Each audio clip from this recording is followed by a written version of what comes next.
Hey there, history buffs. Today, we're diving into the intense and transformative period of the Korean War. Buckle up because it's going to be a wild ride through history. First off, let's set the stage. Korea, a peninsula slightly larger than Minnesota, juts out from Asia, pointing towards Japan. It's a land of rugged mountains which played a significant role in the war's dynamics. The capital, Seoul, was heavily damaged but rebuilt post-war. Today, it's a bustling city, though the Demilitarized Zone, or DMZ, still divides North and South Korea. The Korean War kicked off on June 25, 1950, at 4:00 a.m. North Korea launched a surprise attack across the 38th parallel, catching South Korea off guard. President Truman quickly ordered U.S. air and sea support, and the United Nations condemned the invasion, rallying to assist South Korea. Early battles were fierce. Seoul fell to Communist forces on June 28, 1950. Just 2 days later, they crossed the Han River, advancing south.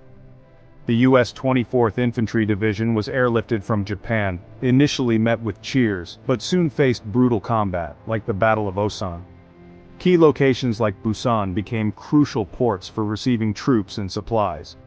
Generals Walton H. Walker and William Dean led the early defense efforts. The first significant U.S. bombing raid targeted Wonsan on July 13, 1950. The 1st Cavalry Division landed at Pohang, and the Battle of Daejeon saw General Dean captured.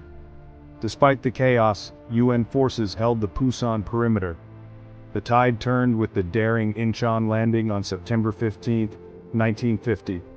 This amphibious assault behind enemy lines paved the way to retake Seoul by September 26, 1950. General MacArthur handed the city back to President Syngman Rhee. UN forces then pushed north, crossing the 38th parallel on October 1, 1950. They captured Pyongyang, the North Korean capital, on October 19, 1950. But the war took a new twist as Chinese forces entered the fray, pushing UN troops back in late 1950.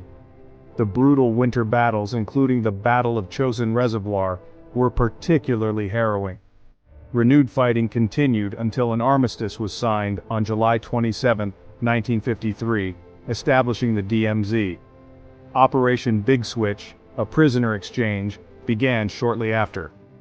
The war left Korea divided, but it halted communist expansion in the Far East, and set the stage for South Korea's eventual democratization and economic growth.